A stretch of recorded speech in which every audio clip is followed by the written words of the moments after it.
갈라디아서를 살피고 있습니다. 갈라디아를 살피면서 우리는 몇 주째 율법이 아닌 은혜로 의롭다함을 얻는다는 것을 살피고 있습니다. 의롭다함, 이것은 법정적인 용어라고 말씀드렸습니다. 판사가 피고를 놓고 재판을 하면서 최종 판결로 무죄 이렇게 선언하는 것을 성경에서는 의롭다함 이렇게 표현하고 있습니다. 그래서 우리가 의롭다함을 얻는 것, 곧 우리의 모든 죄가 용서받게 되는 것은 우리가 율법을 지키는 것 때문에 된 것이 아니라 하나님의 은혜로 그렇게 됐다는 것을 반복해서 살피고 있는 것이지요. 이 은혜냐 율법이냐 하는 문제는 우리 시대에만 문제가 된 것이 아니고 예수 그리스도께서 십자가에 못 박혀 죽으신, 그래서 우리를 구원해 주신 그 이후 줄곧 교회에서 문제가 되어온 것입니다. 그렇기 때문에 이 문제에 대해 바르게 알아야 우리는 바른 구원관을 갖게 될 것입니다. 그래서 오늘은 율법이 무엇인지를 알고 또 하나님께서 율법을 왜 주셨는지 살피고자 합니다. 율법을 바로 알면 율법으로 인한 신앙생활의 오해와 혼란을 막을 수 있기 때문이죠. 하나님께서 율법을 주신 이유를 잘못 이해하면 인간의 주도성이 발동돼서 심지어 율법에 대해서, 구원에 대해서까지 하나님을 그저 뒷전으로 밀어내기에 십상입니다. 구원은 율법이 아닌 은혜로 주시는 하나님의 선물이라는 것이 성경에서 반복해서 말씀하고 있는 것일 때 우리가 성경이 말씀하시는 그대로 믿어서 구원에 이르고 참 기쁨이 충만한 신앙생활을 하시는 저와 여러분들 되시기를 바랍니다. 사도 바울은 먼저 이 율법에 대해서 얘기하기 전에 다시 한번 하나님의 은혜로 우리가 유업을 얻었다는 것을 말하고 있습니다. 오늘의 성경 18절에서 사도 바울은 유업은 하나님께서 약속을 통하여 아브라함에게 주신 것이다 라고 말씀하고 있습니다. 하나님께서 아브라함에게 유업을 약속하시고 그로부터 430년 후에 율법을 주셨습니다. 유업이 무엇인가? 영어로는 inheritance. 근데 이 inheritance라는 것은 통상 아버지가 죽게 되면 그 아버지가 죽고 나서 유산을 자녀들에게 넘겨줄 때 주는 것을 inheritance라고 합니다. 그래서 성경이 통상 기업 혹은 유업 이렇게 번역하고 있는 것은 유산, 우리가 요즘에 쓰는 말로는 유산 이렇게 번역을 해도 틀린 말이 아닙니다. 하나님께서 아브라함에게 약속을 하셨는데 가나안 땅을 주시겠다고 약속하셨습니다. 그래서 그 가나안 땅이 아브라함에게 말씀하신 유업이 됩니다. 이렇게 아브라함이 유업을 받게 된 것은 하나님의 약속을 통해서 하나님이 주신 것이지 아브라함이 하나님을 기쁘시게 하려고 어떤 율법을 지켰기 때문에 그렇게 된 것이 아니라는 것입니다. 우리는 이미 율법이 아브라함보다 무려 430년이나 뒤에 일어나는 사건이라는 것을 이미 알고 있습니다. 오늘의 성경에서도 사도 바울이 그 하나님께서 아브라함을 만나서 약속해 주신 그 이후로 430년 후에 율법을 주셨다는 것을 분명하게 말하고 있습니다. 그러면서 이 나중에 받은 율법이 먼저 받은 약속을 취소할 수 없다고 그렇게 얘기합니다. 그런데 우리 성도들은 아니 왜 취소할 수 없는가 하는 생각을 하실 것입니다. 왜냐하면 통상 나중에 어떤 한 가지 주제에 대하여 새로운 약속을 하게 되면 그 이전의 모든 약속이 그 새로운 약속 안에 포함되거나 그 새로운 약속으로 인해서 처음에 있던 약속이 취소되는 것이 일반적이기 때문에 그렇습니다.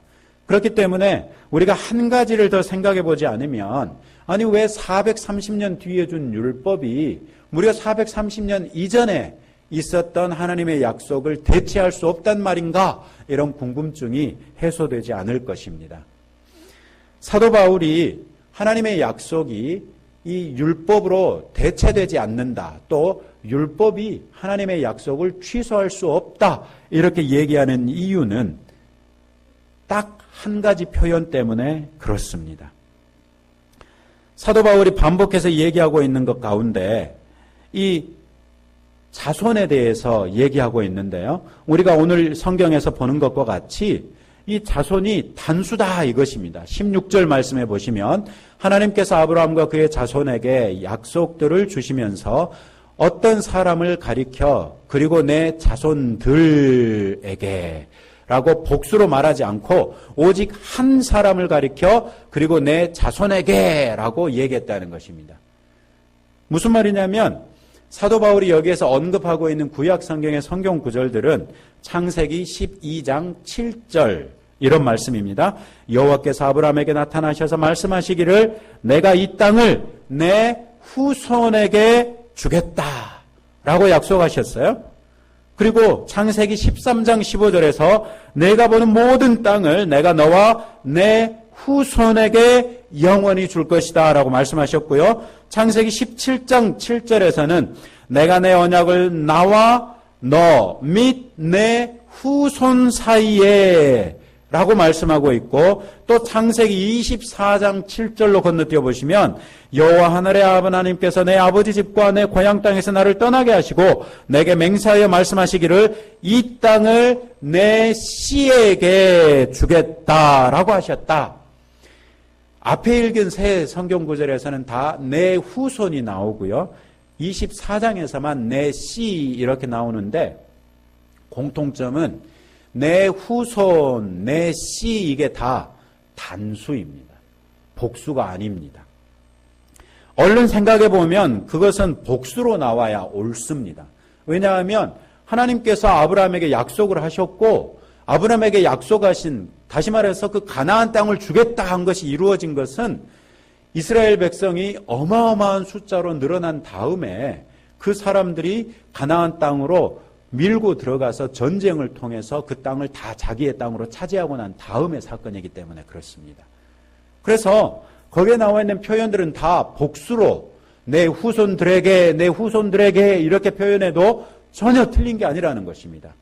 그런데 하나님께서는 놀랍게 복수로 쓰지 않고 딱 한 사람을 가리키는 단수로 썼다는 것입니다. 그러면서 하나님의 역사가 계속 진행돼 나가는 과정 가운데서 걸출한 인물인 다윗을 쫙 등장시키시더니 그 다윗에게 영원하게 왕위를 약속해 주십니다. 다윗 내 후손이 영원히 내 백성 이스라엘을 다스리는 왕이 될 것이다 라고 약속을 해 주십니다. 그래서 그 뒤로부터 이스라엘 백성은 하나님께서 다윗에게 약속해 주신 영원한 이스라엘의 왕이 누구시냐 하고 그 왕이 오기를 기다렸다는 것입니다. 그런데 오늘 성경에서 바울 선생님은 그 한 사람이 누구라고 말씀하고 있어요? 네. 16절 끝부분에 보면 그리고 내 자손에게라고 하셨으니 이분이 곧 그리스도이시다.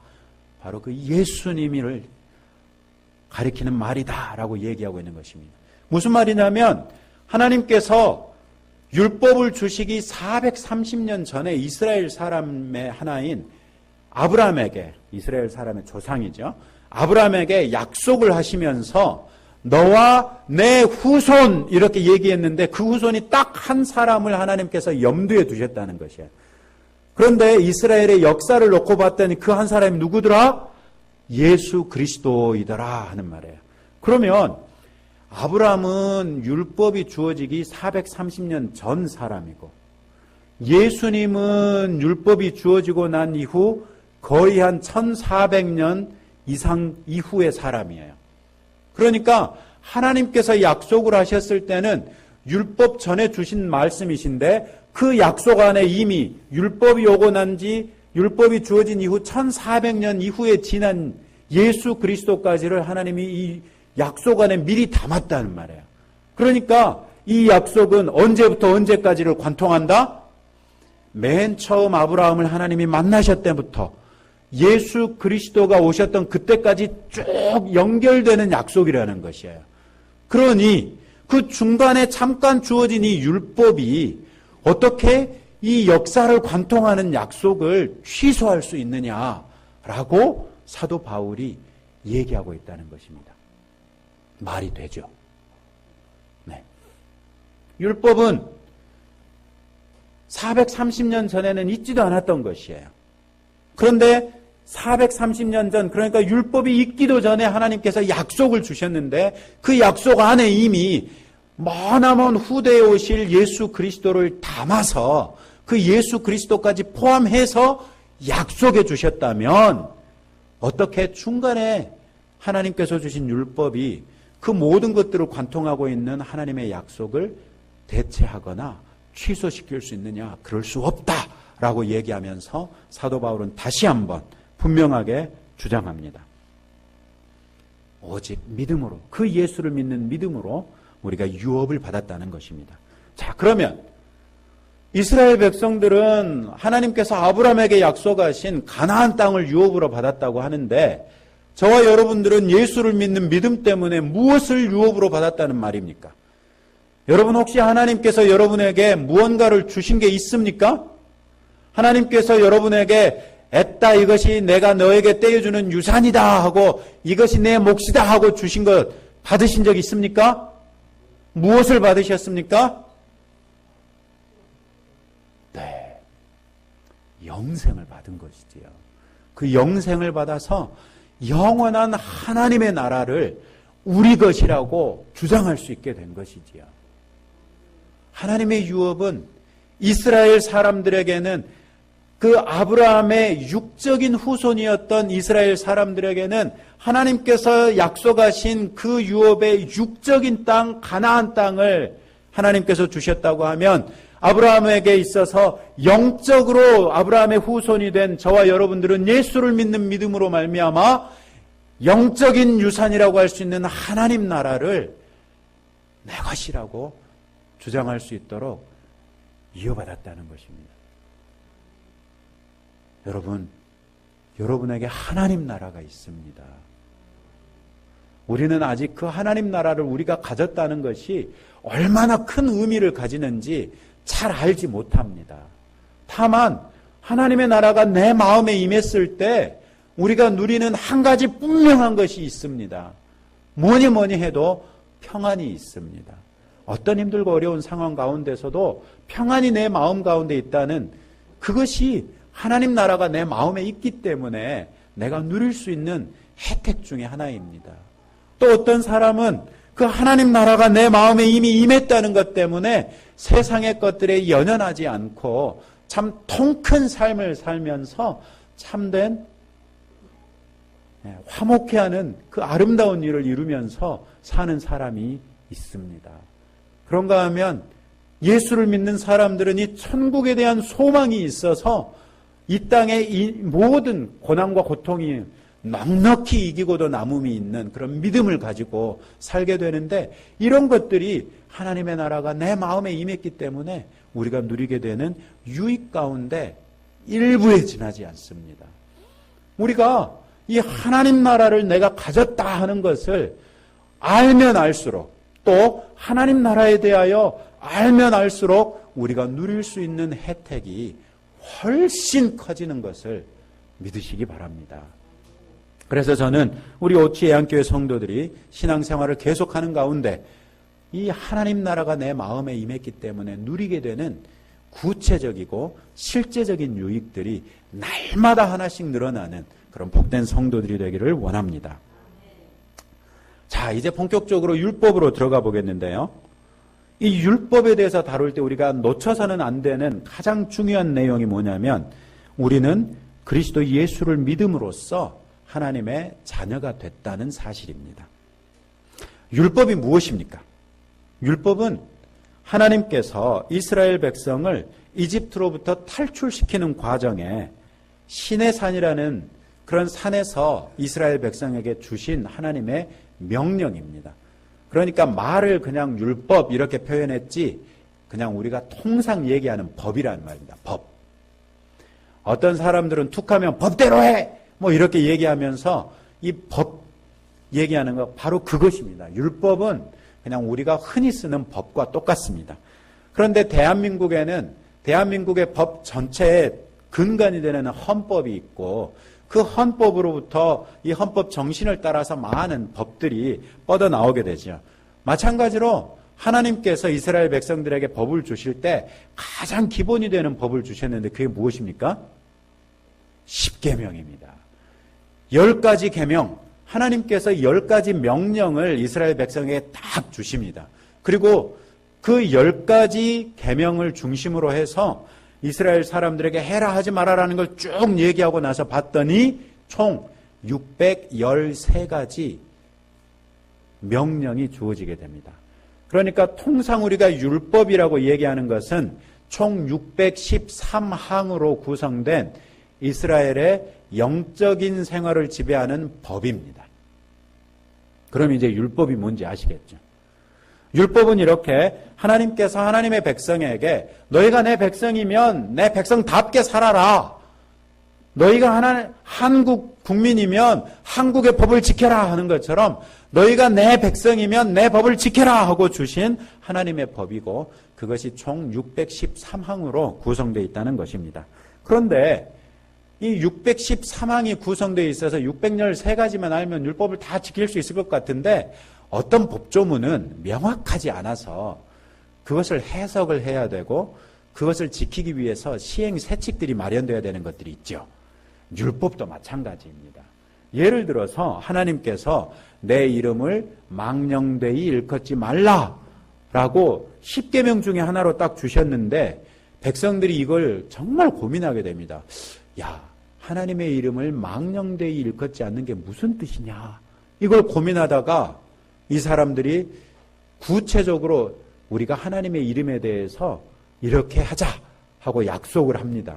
그래서 예를 들어 하나님의 이름을 망령되이 일컫다 이 말은 부른다는 말이잖아요. 그러니까 하나님의 이름을 아예 안 불러버려요. 하나님의 이름을 아예 안 불러버려가지고 히브리 말로 이 자음으로 4글자가 딱 나오는 게 그게 하나님의 이름인데 그 4글자가 딱 나오면 그 4글자대로 발음을 하지 않고 발음을 바꿔버렸어요. 주님을 뜻하는 아도나이라는 표현으로 바꿔버렸어요. 그러니까 쓰기는 하나님의 거룩한 이름 4글자로 쓰는데 읽기는 주님을 뜻하는 아도나이로 읽었어요. 그러다 그것이 대를 이어 쭉 내려오다 보니까 나중에는 하나님의 이름을 아예 어떻게 읽는지를 몰라버려요. 그런데 까마득한 후배들이 그냥 선배들이 표기해놓은 대로 읽다 보니까 이거를 여호와 이렇게 읽기 시작한 거예요. 그럼 우리가 여호와 하나님 이렇게 부르는 게 실제로는 하나님의 이름을 바르게 발음하는 게 아니에요. 그러면 왜 우리가 여호와라고 계속 부릅니까? 무엇이 진짜로 하나님의 이름을 부르는 방식인지 오늘도 몰라요, 아무도. 그래서 우리는 아예 틀린 줄 알지만 또 달리 틀린 이름으로 부르느니 그냥 틀린 이름으로 우리가 불러온 대로 하되 그것이 성경이 말씀하시는 하나님을 부르는 이름으로 알고 부르자 이렇게 그냥 약속을 하고 넘어간 것이죠. 뿐만 아니라 이 안식일에 해서 할 수 있는 것과 하지 못하는 것들을 세밀하게 규칙을 정해놨는데 예를 들어서 안식일에는 물건을 사고 파는 것도 안 되고요. 성문을 열거나 닫을 수도 없습니다. 그러니까 깜빡 잊고 성문을 안 닫았는데 외적이 침입해 들어오면 그냥 몰살 당하는 겁니다. 율법 때문에.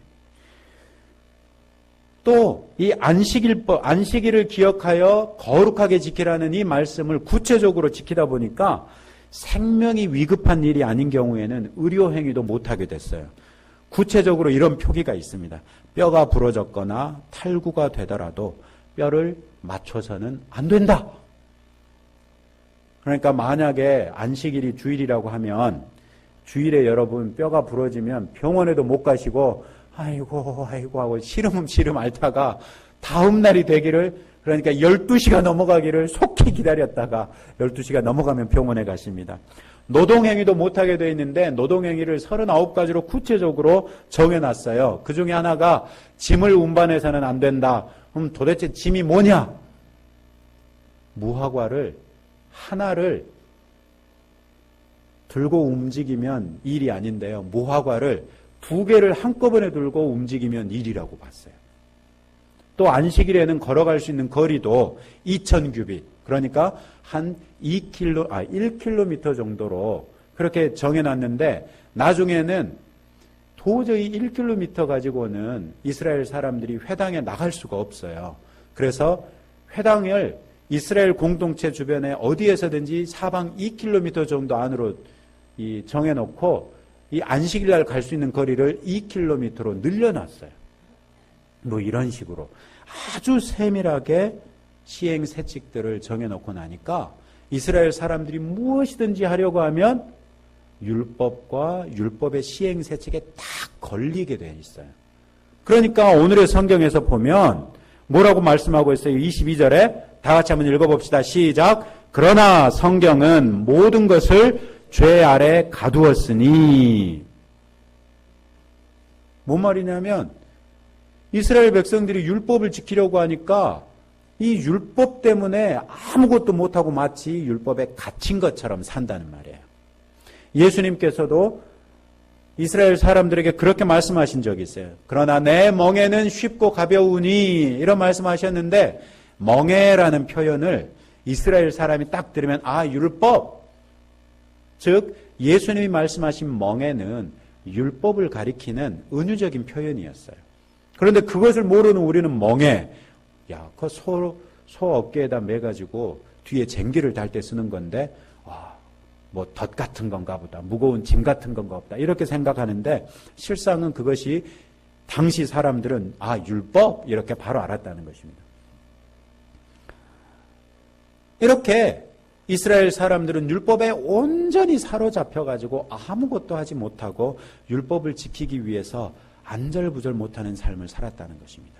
그러면서 이제 사도 바울이 율법을 왜 주셨는지를 설명하고 있습니다. 19절 말씀해 보시면 그러면 율법은 무엇이냐? 그것은 범법함 때문에 더해진 것이다. 이스라엘 사람들이 자꾸 죄를 짓기 때문에 죄를 짓지 않게 하려고 하나님께서 주신 것이라는 말이에요. 아까도 말씀드렸던 것처럼 이스라엘 백성은 이미 하나님을 믿는 믿음으로 하나님의 자녀들이 되었고 하나님의 백성이 되었는데 하나님의 백성임에서도 불구하고 자꾸 죄를 범하고 있는 거예요. 그러니까 하나님께서 너희가 내 백성이면 내 백성답게 살아야 하지 않겠니? 하고 법을 주셨어요. 그러니까 율법을 주신 것은 전제가 무엇이냐면 누구에게만 율법을 주셨어요? 율법을 누구에게 주셨어요, 여러분? 이미 하나님의 백성이라고 하는 이스라엘 사람들에게 주셨단 말이에요. 하나님과 상관없는 이방 족속에게는 하나님이 율법을 주신 적이 없어요. 이미 하나님께서 너는 내 백성이라고 얘기한 하나님의 백성에게 율법을 주셨는데 이스라엘 백성은 거꾸로 그 율법을 지켜서 하나님의 백성이 될 수 있다고 생각하고 있는 거예요. 율법을 주신 이유는 하나님의 백성이 범법하기 때문에 죄를 범하기 때문에 죄를 범하지 말라고 주셨다는 것이에요. 그러면서 더 구체적으로 뭐라고 얘기하느냐면 율법은 가정교사다. 이거는 무슨 말이냐면 옛날에 우리나라에서도 보면 왕이 아들을 낳잖아요. 그러면 이 아들이 나중에 왕이 될 수 있으려면 어렸을 때부터 장차 왕이 될 수 있도록 잘 교육하고 키워야 되잖아요. 그러면 왕이 통상은 학자들 가운데 학식이 탁월한 사람과 정치적인 안목이 있는 사람을 세워서 그 왕자를 가리키는 사람으로 맡기죠. 율법은 그런 신하 같은 존재란 말이에요. 장차 이 사람이 왕이 되어서 때가 되면 왕이 되어서 온 국민을 다스려야 되는데 그때 왕이 될 수 있도록 지금은 어리석고 지금은 바보 같으니까 학식이 탁월한 사람에게 맡겨서 가르치고 양육해서 왕감이 되게 한다는 것인데 마치 율법은 그런 기능을 했다는 것이에요. 언제까지? 예수님이 오실 때까지. 그래서 예수님은 스스로 말씀하시기를 내가 율법을 폐하러 온 것이 아니라 내가 율법을 완성하기 위해서 왔다고 말씀하세요. 예수님이 오셔서 율법을 폐해버리면 우리는 구약을 더 이상 공부하지 않아도 될지 몰라요. 그런데 오히려 예수님께서는 내가 율법을 완성하러 오셨다 이렇게 말씀하고 있기 때문에 그 말씀을 통해서 우리는 구약 성경을 보되 예수 그리스도라는 안경으로 구약 성경을 봐야 된다는 것을 배우게 되지요. 그러면서 구약에 나와 있는 많은 율법이 예수님 때문에 폐지되는 것이 아니에요. 오히려 그 율법은 예수님으로 인하여 완성되었기 때문에 완성된 형태로 우리는 여전히 율법을 지켜야 될 책임이 있어요. 다만 율법을 문자 그대로 지킬 수 있는 것들에 대해서는 문자 그대로 지키면 돼요. 예를 들어 내 부모를 공경하라. 문자 그대로 지킬 수 있어요? 없어요? 문자 그대로 지킬 수 있어요. 그래서 오늘날에도 우리가 자꾸 우리 부모님들에게 연락하고 또 필요한 것들을 공급해 드릴 수 있는 것이죠. 살인하지 말라. 문자 그대로 지킬 수 있어요? 없어요? 지킬 수 있어요.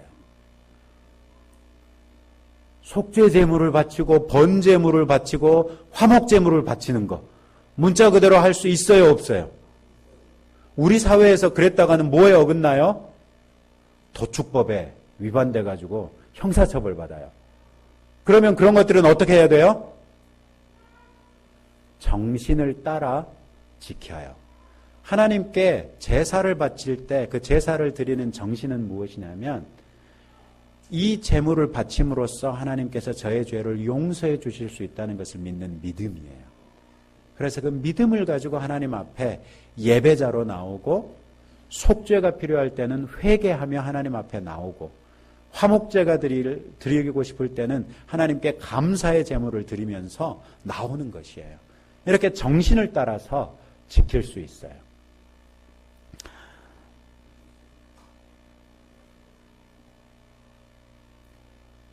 예수님께서 오셔서 율법을 완성하셨기 때문에 이 예수님을 믿는 믿음으로 말미암아 하나님의 아들들이 될 수 있는 것입니다.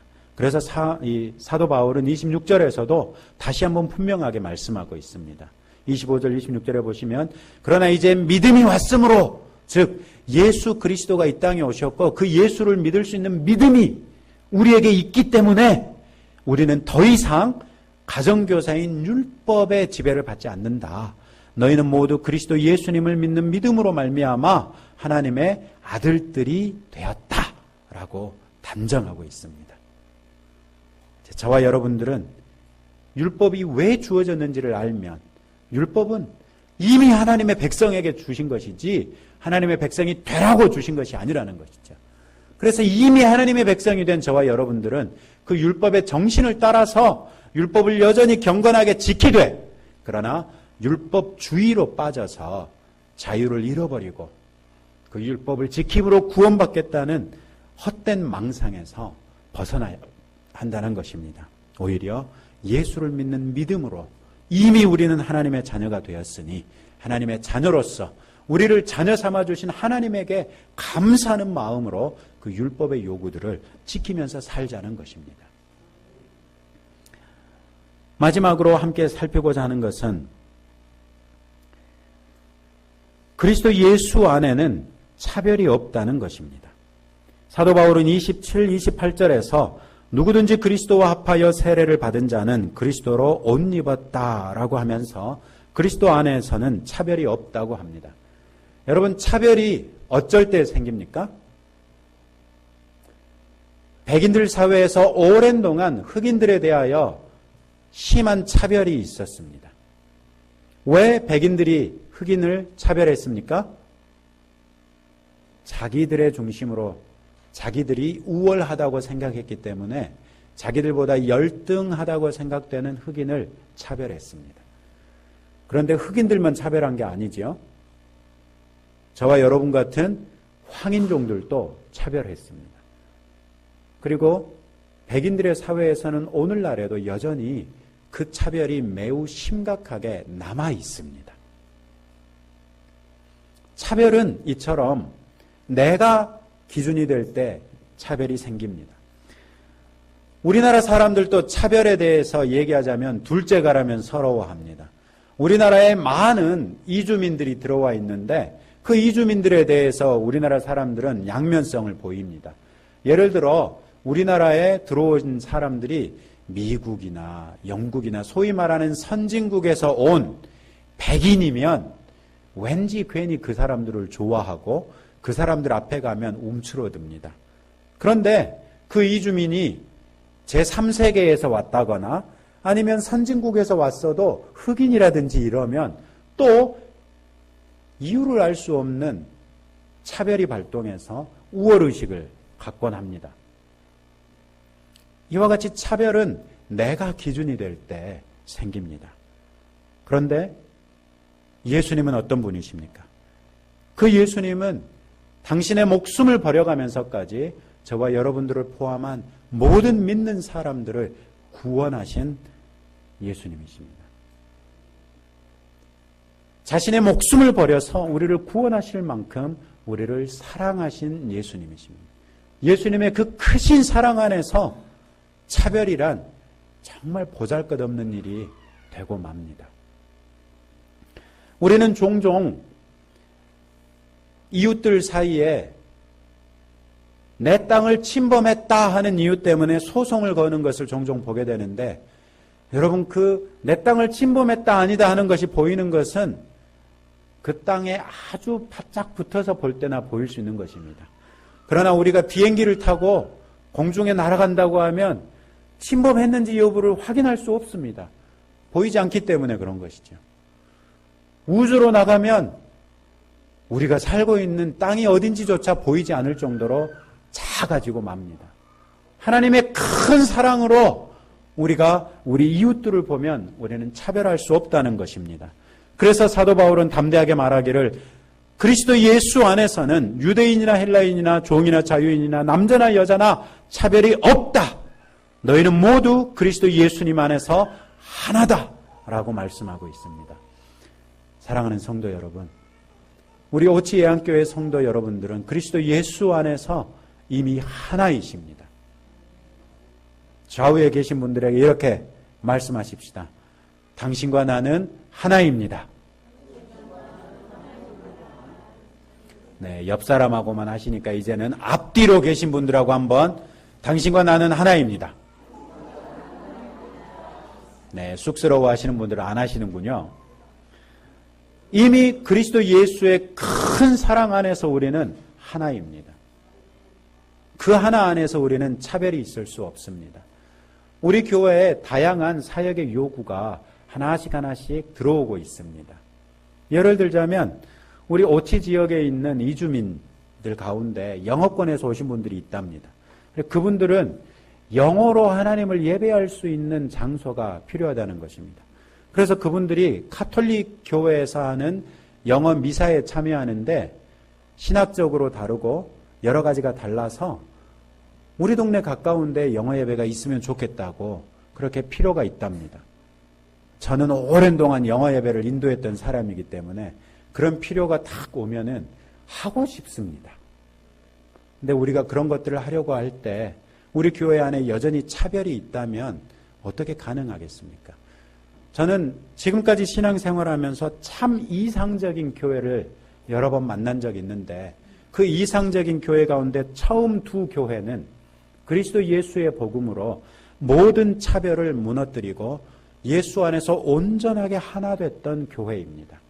맨 처음 교회는 제가 미국 유학 중에 만났던 교회인데 이 교회의 구성원들은 크게 두 가지 부류입니다. 하나는 유학생 가족, 다른 하나는 미군들과 결혼하신 분들 가족입니다. 근데 여러분, 미군들과 결혼하신 분들의 전직이 무엇이겠습니까? 양공주들입니다. 미군 부대 주변에서 몸팔던 창녀들이었습니다. 그분들은 오매불망 미군 중에 하나를 자기 남편으로 잡아가지고 그들이 본국으로 돌아갈 때 그 아내 자격으로 미국으로 벗어나가서 이 창녀로서 몸파는 그 끔찍한 비참한 생활로부터 독립하고 자유를 얻는 것입니다. 그렇게 해서 미국까지 오셨는데 미국에서 그분들이 예수님을 알게 됩니다. 교회를 나갑니다. 교회에서 그분들을 차별하고 쫓아냅니다. 그래서 이분들이 자기들끼리 모여서 울부짖으면서 기도합니다. 하나님, 우리에게도 목사님을 보내주세요. 그래서 만들어진 교회에 제가 목사로 간 게 아니고 평신도로 간 겁니다. 그래서 그 교회에서 그 구성원들과 정말 이질적일 수 있는 유학생들 가족이 온전하게 하나 되어서 그리스도 예수 안에서 아름답게 하나 된 모습을 또 피차에 서로 유익이 되는 그 아름다운 관계를 누리면서 살 수 있었습니다. 그리스도 예수의 복음은 어떤 차별이라도 무너뜨릴 수 있습니다. 저는 이 차별이 우리 교회 안에서도 무너지는 교회가 되기를 원합니다. 이 차별이 없어져야만 하는 분명한 이유는 우리는 죽을 수밖에 없는 죄인이었지만 하나님께서 저와 여러분들을 구원하실 때 그 외아들 예수 그리스도를 십자가에서 죽게 하심으로써 구원하셨기 때문이고, 그 십자가에서 흘리신 피로 구원받은 자들이 한국 사람들뿐만 아니라 아프리카에도 수없이 많은 사람들이 지금 이 순간에도 그 예수의 피로 구원받고 있고, 미국과 선진국에서도 수없이 많은 사람들이 지금 이 순간에도 그 예수의 피로 구원받고 있기 때문에 그렇습니다. 예수의 피 안에서 우리 모든 사람들은 인종과 신분과 학식의 유무를 떠나서 모든 차별을 뛰어넘어 하나님의 자녀로 하나 될 수 있는 것입니다. 그 하나됨이 천국에서만 이루어지는 것이 아니요, 이미 그 하나님 나라를 내 마음에 가진 우리 성도들의 오늘날 이 땅에서의 삶 가운데서도 완성되어야 한다는 것입니다.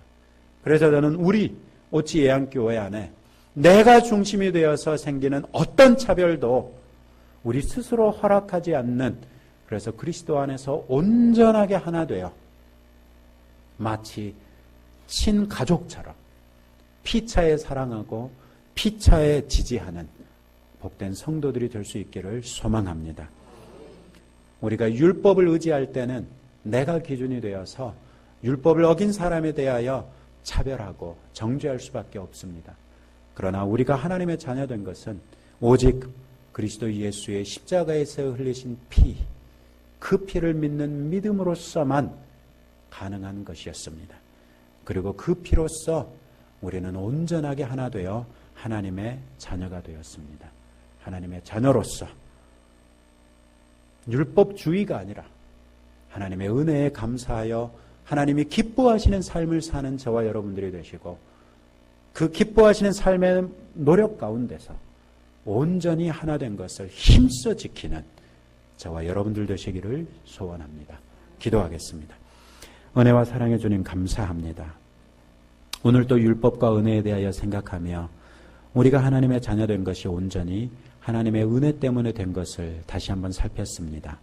하나님, 우리의 부족하고 연약한 것을 버려두지 마시고 주의 은혜 가운데서 우리가 늘 하나님의 은혜를 생각하며 그 은혜로 인하여 아버지께 감사할 줄 아는 참 믿음의 사람이 되기를 원합니다. 주님, 우리가 예수를 믿어 천국에 들어갈 수 있는 자가 되었고 예수를 믿어 영생을 가졌습니다. 우리에게 가져다 주신 그 영생이 예수 그리스도의 십자가에서의 죽으심으로서만 가능했을진데 그 예수를 믿는 모든 사람들에 대하여 주여 우리가 한 몸 의식을 갖게 하시고 하나 되어 함께 합력하여 선을 이루는 하나님의 영광을 높이는 일꾼들 되게 하여 주옵소서. 주님, 우리 마음에 임한 하나님 나라, 그 하나님 나라의 유익을 우리가 날마다 새롭게 누리기를 원하오니 우리의 심령에 감사와 감격이 있게 하여 주옵소서. 예수님 이름으로 기도합니다.